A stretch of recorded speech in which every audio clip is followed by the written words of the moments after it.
और देहरादून में आयुष मंत्री मदक कौशिक ने विधानसभा स्थित सभागार जो कक्ष है उसमें विभागीय अधिकारी और राजकीय आयुर्वेद एवं यूनानी चिकित्सा सेवा संघ उत्तराखंड के प्रतिनिधियों के साथ महत्वपूर्ण बैठक की है। बैठक में संघ द्वारा लंबे समय से उठाई जा रही विभिन्न जो मांग है उस पर विस्तार से चर्चा हुई। सरकार ने संघ की 7 प्रमुख मांगों में से कुछ को स्वीकार करते हुए शेष मांगों पर आवश्यक कार्रवाई करने के निर्देश दिए हैं। बैठक के दौरान आयुष मंत्री ने चिकित्सा संवर्ग के लिए विभागीय अपर निदेशक पर पदोन्नति से संबंधित जो भी मामले हैं उस पर 1.5 महीने के भीतर फैसला लेने का आश्वासन दिया। इसके साथ ही वार्षिक गोपनीय प्रविष्टियों जो है यानी ACR से जुड़े लंबित मामलों को 1 महीने के भीतर निस्तारित करने के निर्देश दिए गए। अधिकारियों को कहा गया। मंत्री ने विभागीय पुनर्गठन की प्रक्रिया को आगे बढ़ाने, साथ ही अधिकारी और जो कर्मचारी हैं उनके लिए पदोन्नति के अवसर बढ़ाने और बायोमेट्रिक उपस्थित प्रणाली से जुड़े समस्याओं के समाधान के लिए भी आवश्यक कदम उठाने के निर्देश दिए।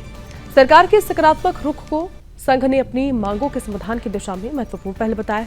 सरकार की ओर से मिले आश्वासन और मांगों पर सहमति बनने के बाद राजकीय आयुर्वेद और यूनानी चिकित्सा सेवा संघ ने अपनी प्रस्तावित हड़ताल वापस लेने की घोषणा की। इससे प्रदेश में आयुष सेवाओं के सुचारू संचालन का रास्ता साफ हो गया है। बैठक में आगामी 21 जून को मनाए जाने वाले अंतर्राष्ट्रीय योग दिवस की तैयारियों की भी समीक्षा की गई। मंत्री ने अधिकारियों को योग दिवस के कार्यक्रमों को सफल और साथ ही व्यापक बनाने के लिए सभी आवश्यक व्यवस्थाएं सुनिश्चित करने के निर्देश दिए। सरकार और संघ के बीच बनी सहमति और साथ ही आयुष विभाग के लिए सकारात्मक कदम इससे माना जा रहा है। इससे न केवल कर्मचारियों की लंबी समस्याओं के समाधान का मार्ग प्रशस्त होगा, बल्कि प्रदेश में आयुष सेवाओं को और भी ज्यादा प्रभावी बनाने में मदद मिलेगी।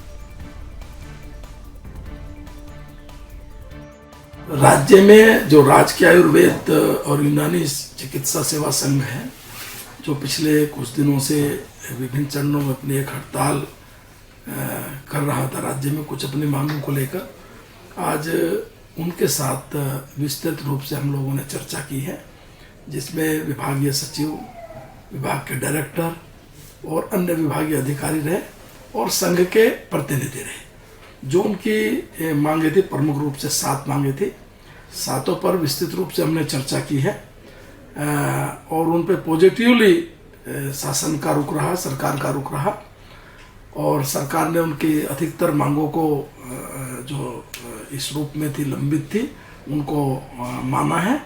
और जो हमारे संघ के डॉक्टर्स थे उन्होंने भी उस चीज़ को स्वीकार किया और आज से उन्होंने अपनी हड़ताल वापस लेने का भी निर्णय लिया है। तो निश्चित रूप से आगे 21 जून को जो हमारा योग दिवस है, सबसे कहा है कि आप बढ़ चढ़कर उस योग दिवस में भाग लें। और